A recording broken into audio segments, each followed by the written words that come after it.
የታሊሞች ቤት የሚገዙ ሰዎች ደግሞ በዛው ልክ አቅማቸውን ካላሳደጉ አድቫንቴጅ የሚወሰድባቸው እድል ስላለ ከመግዛቶት በፊት ውል ከመዋዋሎት በፊት ሊያደርጉት የሚገባ ጥንቃቄ ነው። ይኸው እንግዲህ ከማን ነው ቤቱን ለመግዛት የወሰኑት? ያ ሊገዙት ያሰቡት የሪል ስቴት ሰላም ክቡራትና ክቡራን የብሩክ ሪል ስቴት ቻናል ተከታታዮቻችን፣ እኔ ብሩክ ይርጋ እባላለሁ። የአያት ሪል ስቴት ከፍተኛ ሽያጭ ባለሙያ ነኝ። የምታዩት ለዚህ ቻናል አዲስ ከሆናችሁ አሁኑኑ ሰብስክራይብ በማድረግ የደውል ምልክቷን በመጫን ቤተሰባችንን ይቀላቀሉ። ነባር ተከታታዮቻችን ደግሞ ቪዲዮውን ላይክ፣ ሼር በማድረግ ለሌሎች እንዲደርስ አግዙን። አሁን ወደ ዝርዝር ማብራሪያው። ከሪል ስቴት አልሚዎች ቤት የሚገዙ ሰዎች ደግሞ በዛው ልክ አቅማቸውን ካላሳደጉ አድቫንቴጅ የሚወሰድባቸው እድል ስላለ ዛሬ የሪል ስቴት አልሚዎች ውል ከመዋዋላቸው በፊት ውል በሚዋዋሉበት ጊዜና ውሉን ከተዋዋሉ በኋላ የሽያጭ ውሉ ማለት ነው ሊያደርጓቸው ስለሚገቡ ጥንቃቄዎች ነው የምንነጋገረው። የመጀመሪያው አንድ ሪል ስቴት ከመግዛቶት በፊት ውል ከመዋዋሎት በፊት ሊያደርጉት የሚገባ ጥንቃቄ ነው። ይኸው እንግዲህ ከማን ነው ቤቱን ለመግዛት የወሰኑት? ያ ሊገዙት ያሰቡት የሪል ስቴት አልሚ ድርጅት ነው፣ ግለሰብ ነው? ከነማን ጋር ነው የሚሰራው? ካፒታሉ ምን ያህል ነው? ከዚህ በፊት ተከሶ ያውቃል ወይ? ከዚህ በፊት የነበረው ልምድ ቤትን ሰርቶ በማስረከብ ረገድ ጥሩ ታሪክ ነው ወይ ያለው? መሬት አለ ወይ? መሬቱን ያገኘው በሊዝ ነው? ከግለሰቦች ነው? የራሱ ነው? ካርታ አለው? ግንባታውን ለማድረግ የሚያስችል የግንባታ ፍቃድ ከሚመለከት አካል ተሰጥቶታል? ይዞታው ላይ ያለ ንብረት ካለ ያ ንብረት በባንክ ወይም በሌላ በማናቸው ምክንያት ዕዳ አለበት የሉት? አንዳንድ ሪል ስቴቶች ቤቶቹ ተሽጠው በውል ለገዢዎች ተላልፈው በውል ግን በሚሊዮን እንዲቆጠር የባንክ ዕዳ አለባቸው። ባንኩ ያንን ንብረት በመያዣነት ይዞታል። ያ ማለት አንተ በውል ያንተ ቤት ቢሆንም በተግባር ግን የባንኩ ነው ማለት ነው። ሪል ስቴት አልሚው ያንን ዕዳውን ካልከፈለ ቤትህ የመሸጥ አደጋ አለው ማለት ነው። ስለዚህ ከዛ በፊት ዕዳ አለበት የለበትም ብሎ ማጣራት ተገቢ ነው። የት ክፍለ ከተማ ነው የሚገኘው ብሎ ሄዶ በዛ ክፍለ ከተማ በሚገኝ መሬት አስተዳደር ሄዶ ምን አይነት ዕዳና እገዳ ነው ያለበት ብሎ ማጣራት። ያስነገራቸው ማስታወቂያዎች ካሉ እነዛ ማስታወቂያዎች ይዘታቸው ምንድን ነው? በኋላ ውል ስትዋዋሉ በማስታወቂያው ላይ የተነገሩ ነገሮች ውስጥ ውል ውስጥ አልሉም ብሎ ለማወቅ ስለሚረዳ አስቀድሞ በማስታወቂያ የተናገረ እንድትገዙት ከሌሎቹ ትኩረቶትን ስቦ መርጠው እሱን እንዲገዙት ያደረገው ልዩ ሁኔታ ምንድን ነው? ያንን ልዩ ሁኔታ ውል ውስጥ ማግኘት አለበት ማለት ነው። ቀጥሎ ውሉን በምታደርጉበት ጊዜ ሊወስዱ የሚገባው ጥንቃቄ ነው። ውል በማድረግ ጊዜ ውል በተዋዋይ ወገኖች ዘንድ ሕግ ነው። ለዚህ ነገር በሰዓቱ ሳያስረክቦት ቢቀር ያስረክቦት ነገር ጥራት የጎደለ ወይም ያልተሟላ ነገር ቢሆን በማናቸው ምክንያት በመካከላችሁ ክርክር በሚኖርበት ጊዜ የሚገለውም የሚያድኖትም ውሎትም ውል በተዋዋይ ወገኖች ዘንድ ሕግ ነው። ስለዚህ ውሉን በጥንቃቄ ማየት የተዘጋጀ በአንድ ወገን የቀረበን ውል ላይ ዝም ብሎ በዘፈቀደ ዋጋውን ብቻ አይቶ ከመፈረም እያንዳንዱን የውሉን ይዘት ማየት መመርመር ያስፈልጋል። ካስፈለገም በባለሙያ ማሳየት። ውሉን በሚያዩበት ጊዜ በራስዎት ሊያዩ ሊጠነቀቁ የሚገባዎት ጉዳዮች ምንድን ናቸው? አንደኛ፣ ውሉ ስለገዙት ነገር በቂ ዝርዝር ያለው ነገር መሆን አለበት።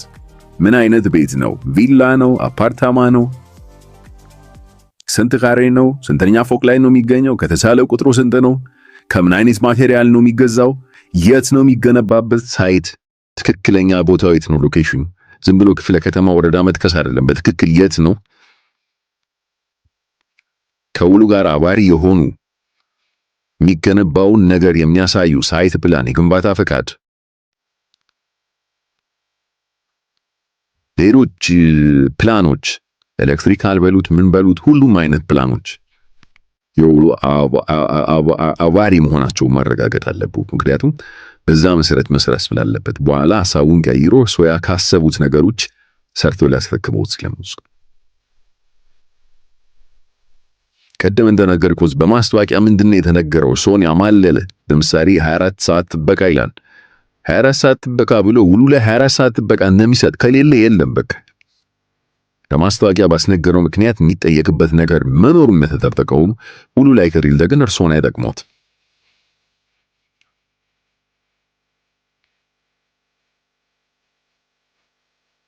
የጋራ መገልገያ ለምሳሌ አንዳንድ ሪል ስቴቶች በማስታወቂያቸው ሲያስመግሩ ጂም፣ ውል፣ መዋኛ፣ መጫወቻ ስፍራዎች እያሉ በጣም በተደጋጋሚ ጊዜ የሚገልጿቸው የጋራ መገልገያዎች አሉ። እነዚያ የጋራ መገልገያዎች እንዳሉ የሚገልጽ ነገር በውል ውስጥ አለ የለም? በፕላኑ ላይ በትክክል ይታያል አይታይም? እነዚህም በደንብ ማጣራት ያስፈልጋል። አስተማማኝ ፍርድ ቤት ቢሄዱ ወይም ሌላ አካል ጋር ቢሄዱ በአሸናፊነት ሊወጡበት የሚችሉ ዝርዝር ጉዳዮች መኖራቸውን ማረጋገጥ ያስፈልጋል። በማስታወቂያ የተነገረው ነገር ሌላ፣ ውሉ ላይ ያለው ሌላ ከሆነ ትርጉም የለውም። በማስታወቂያ መጠየቁ እንደተጠበቀ ሆኖ ማለት ነው። ስለዚህ የውሉ የሚገዙትን ነገር በቂ ዝርዝር የያዘ መሆኑን ማረጋገጥ። የክፍያ ነገር ምን ይመስላል? ስንት ነው የሚከፍሉት? ቅድሚያ አመዛኙን የሚከፍሉ ከሆነ መጠንቀቅና ቅድሚያ ማሰብ ያስፈልጎታል። አመዛኙን የሚከፍሉ ለምንድን ነው? አመዛኙን ከፍለው ምንም የተሰራ ስራ ካለ ኪሳራ እንዳይደርስቦት ማለት ነው።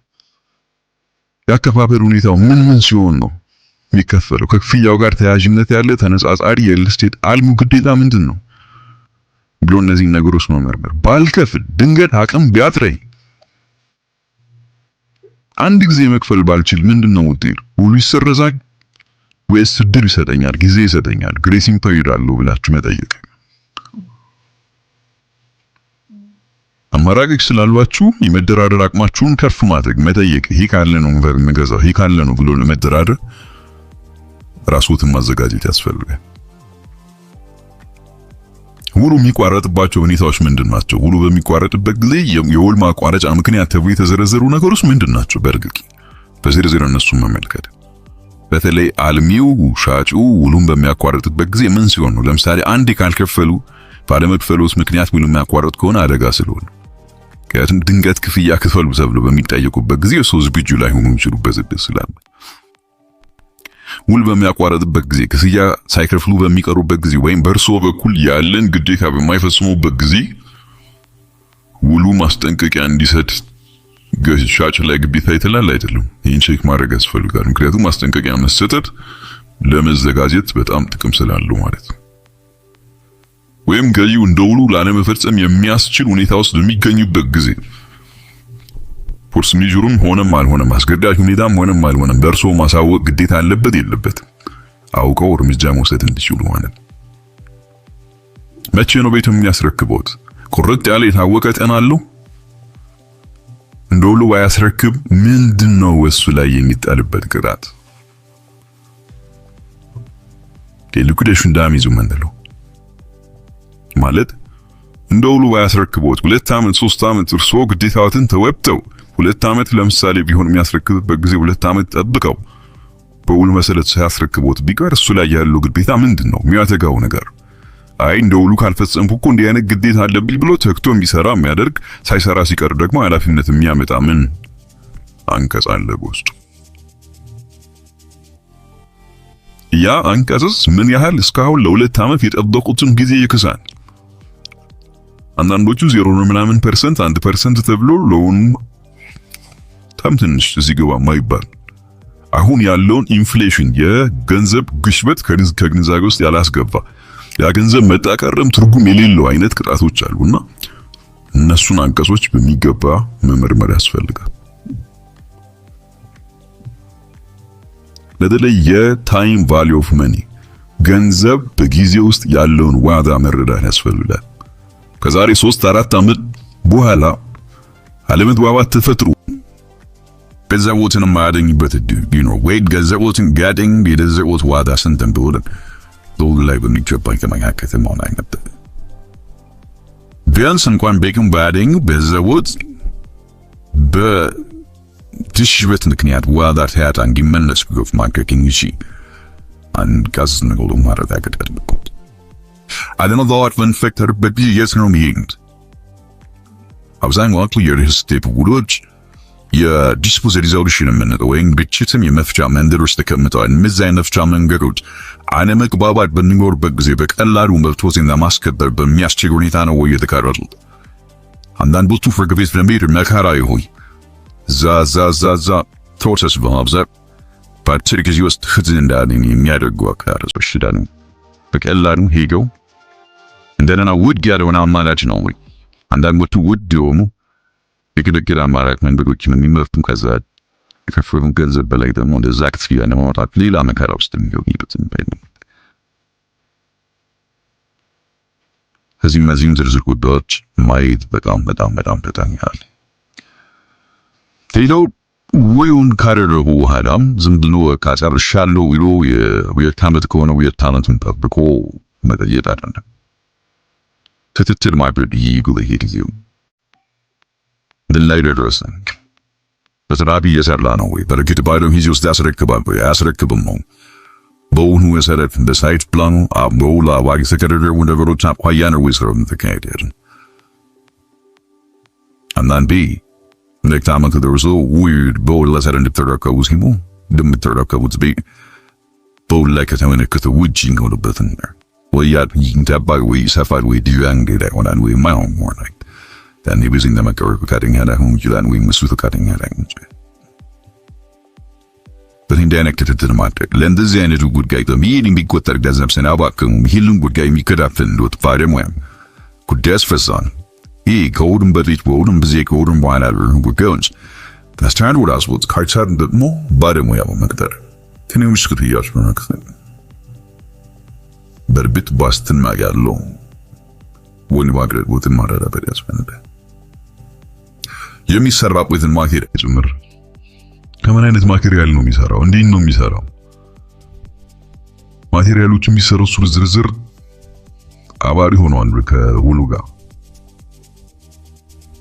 በኋላም በምትረከቡበት ጊዜ እንደ ውል መፈጸሙ ቼክ ሊስት ይዘው በአግባቡ መረከብ ያስፈልጋል።